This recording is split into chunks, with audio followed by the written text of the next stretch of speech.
Everyone, Mangwanani would like to welcome you to the National Association of Youth Organizations NAYO Press Statement in regards to the shrinking civic space in Zimbabwe.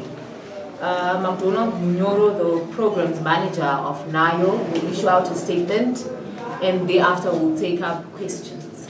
Thank you. All right, thank you very much. I think maybe also before we issue the statement, just to also allow our colleague to also introduce herself. Mangwanani, Zimbabwe. Good morning. My name is Faith Mvududu from the Youth Civic Group, Working Group. Thank you.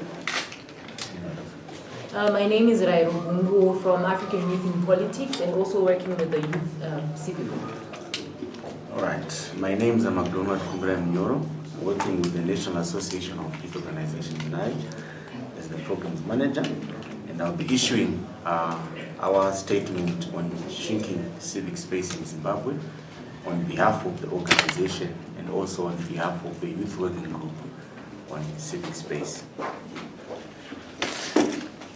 The National Association of Youth Organizations, NAYO Africa, is a youth umbrella body for youth organizations working in Zimbabwe.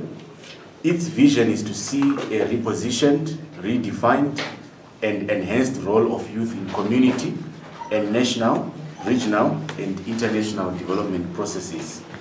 Its work seeks to redress the challenges that youth are facing and contribute towards their active participation in developmental processes through coordination, advocacy, mobilization, capacity building, and information sharing initiatives. The urgency of youth is cardinal in achieving this. Acknowledging the government's commitment to align laws with the Constitution, as seen by the legislative agenda tabled for the 9th Parliament by the President, the call by the President to promote democratic governance, and the commitment by government to repeal Public Order and Security Act, POSA, with the Maintenance of Peace and Order Bill, to repeal Access to Information and Protection of Privacy Act, IPA, through the Protection of Personal Information Bill and the Freedom of Information Bill, as Cabinet has set the principles guiding the crafting of these bills. Cognizant of the importance of civic and political rights, which through the enactment of the 2013 Constitution empower citizens, rights holders, to claim their rights as guaranteed by the state, the duty bearer, with the Constitution providing for freedoms to association and assembly through Section 58, freedoms to expression through Section 61, and the right to demonstrate through Section 59, among other socio-political freedoms which are key to the urgency of citizens. Perturbed by the continued crackdown on civil society organizations, non-governmental organizations, NGOs, journalists, activists, and human rights defenders, most of whom are youth, the crackdown has seen unlawful suspension of NGOs, as in the case of Kotrad in Masvingo, targeting of NGO leaders as seen by arrests, increasing political rhetoric, tightened provisions for demonstrations, with the corresponding increase of protests being banned by the police. One of the most recent being last week, where youth had their solidarity march on shrinking civic space banned by the police. The continued brutality of the police, as seen by the recent attack on journalists covering clashes between vendors and the City Council police, the public downplaying of the role of NGOs, labeling them as regime change agents, the disproportionate targeting of youth, and the continued shrinking civic space for NGOs to operate in communities. We therefore implore the government to, without any further delay, enact the necessary legislative measures that guarantee the exercise of freedoms to association, expression, and assembly by government through Parliament of Zimbabwe to expedite the repeal of both IPA and POSA, in line with Cabinet's recent decision. To this end, there must be a clear plan to inclusively consult stakeholders and citizens in the crafting of the bills.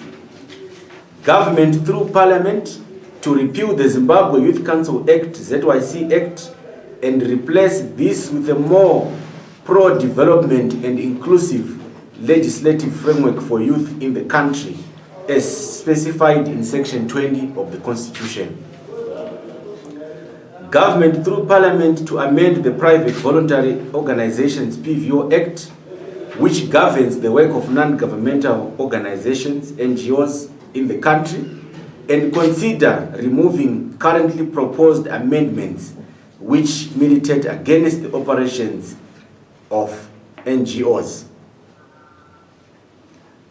Government upholding the Nairobi outcome document, which was agreed at the high-level meeting, HLM2 in 2016, and Busan Partnership Agreement, which recognize civil society organizations or NGOs as an independent development partner in its own right, working within national policies and towards poverty reduction, tackling inequality, and the commitment made by governments to develop policy space and an enabling environment for the formation and operation of civil society organizations, NGOs.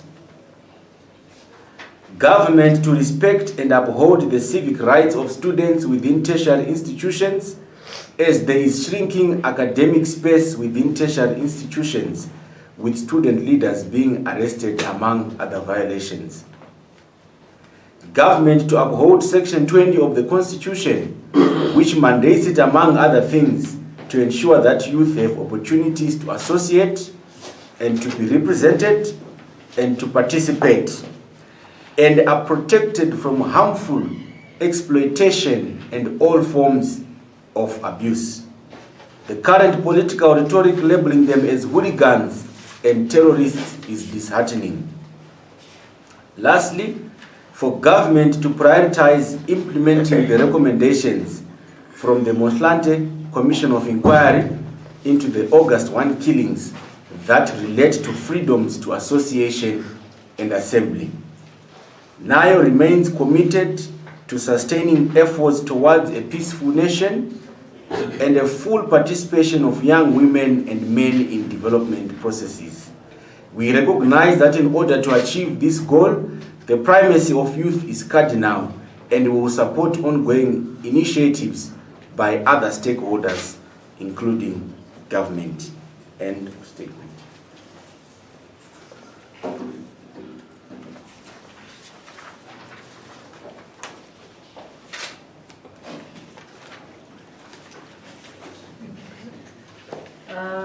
That was the end of our statement. We now open the floor to questions.